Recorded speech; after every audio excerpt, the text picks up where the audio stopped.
So how did the Christian story move from this persecuted bunch of people to being established? How did we begin to hear of like a Christian state? How did it emerge, to what we later called the Catholic Church and all of that?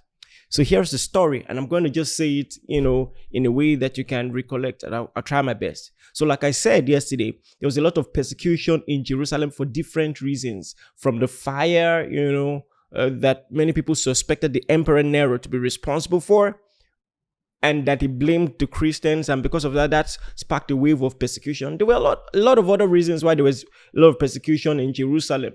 So there was also the story in history of the elders of the church seeing in a vision the Lord warning them to run away, all right, because of one of those persecutions. Let me give you another backdrop so I don't just gloss over that. The building of the temple ended about AD 64, and because of that, more people lost their jobs, people who were helping in the building of the temple, and so it caused a lot of riots and strife between the Jews and their overlords. The Roman Empire was subjugating the Jewish people, all right, like a colonization, okay? And so that tension continued, and there were riots, and the leaders of the church saw in a vision. They felt the Lord was wanting them to run away. So when they ran away, they saw that as the height of betrayal. The people in Jerusalem saw that as a height of betrayal, and they banned anything Christianity. Just the same way when there is any problem in any nation, everybody is quickly saying, "What's the church doing?" It was that kind of stuff. But anyway, where did most Christians run to? To Antioch, which was, if I remember correctly, just like a northeast, all right, of Jerusalem at the time. Just think about this. There were about 500,000 people in Antioch, and half of them were Christians. How did that small sect called Christianity blow up so much? Well, there are many stories, but one of the most popular ones, not one of the most popular, but the most popular story was that the king of Antioch was sick and sent word to Jesus when Jesus was still alive. "Please come and heal me." And Jesus said, "When I return, I will send someone to you." And at the time, he didn't know what that meant. So, Jesus rose from the dead and sent one of his disciples who was in Antioch at the time. And indeed, that guy prayed for him, and he was healed. So that made him open his doors to Christianity. All right. And Christianity spread there rapidly. And all of that happened. But you see, as time went on, there were new emperors who were against Christianity, and, things went back to square one. But anyway, what I want to talk about today, like I said, how did it get to a point where Christianity was legalized? I'll tell you how. So in AD 280, all right, AD 280, this guy, Constantine, was born. His father was one of the emperors, all right? So the emperor of the time had divided the Roman Empire into 4 regions, all right? And his father was the head of one of them. As time went on, his father died. Now, this Emperor Constantine was very ruthless, killed his friends and some of his siblings just to make sure that he held power to himself. But as time went on, he was going to go for a battle. And as history tells the story, historians like a guy named Eusebius, and I don't want to bore you with that, he had a dream, and in the dream, he saw the vision of a cross. And the voice said to him, "By this sign, you shall win the battle," or something like that. And so he believed that was the Christian God telling him that he was going to help him win. He told all his soldiers to put the sign of the cross on their shields and on their weapons. And sure enough, he won. And so because of that, he converted to Christianity, and as time went on, listen to this, an important phrase everyone who wants to study church history must know.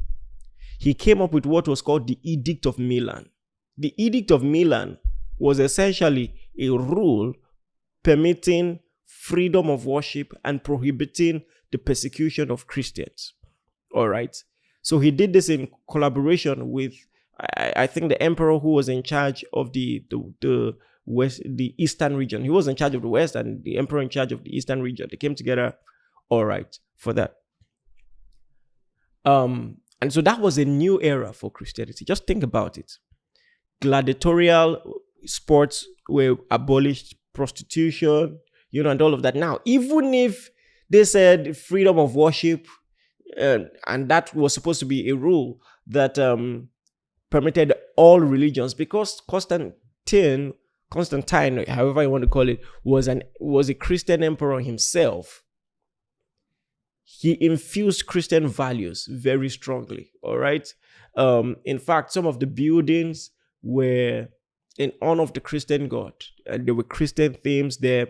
And then he introduced the tenets of Christian piety, prohibiting prostitution, prohibiting sacrifice to idols, and so many things. And eventually, it became known as a Christian state. The reason this is very important in history is because with Constantine, we see the first semblance of the union between church and state. Because you see, this guy, even though historians say he had a very strong personal relationship with God, he believed he had a strong personal relationship with God, he also stretched things to the limit a little bit.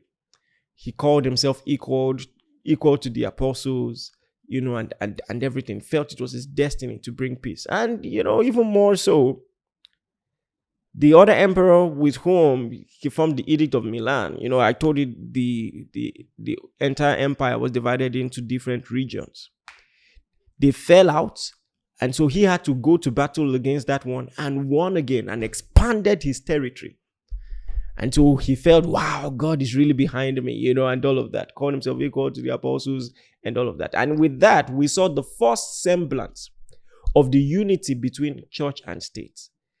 I believe that Constantine showed us, at least in a figure, what a pope would look like, and the kind of power that the Catholic Church will wield over both secular and then the spiritual space. Because as we're going to talk about tomorrow, the Council of Nicaea, one of the most historic events in Christianity, it was actually called for and put together by this emperor Constantine. So if you ever hear the Christian emperor, that's Constantine. If you ever heard the Edict of Milan, I think you should know what that represents. And if you ever wondered how at least there was a drastic reduce, all right, on the persecution of Christians, at least at some point in the history, I think your mind should go to Constantine. I hope this helps you. Like I've said time and time again, 100 DOD is like a crash Bible school, all right, if you may call it that, but essentially focused on giving you like the basic tenets. At least you should have a fair idea of these concepts, all right, and then helping you in your walk with God. If you feel this helped you, please share with someone. Don't forget to like the video so that the YouTube algorithm will show more people. Leave a comment. And hey, it's been a while since we had a test. I can promise you we're definitely having a test on church history. Okay. God bless you and see you tomorrow.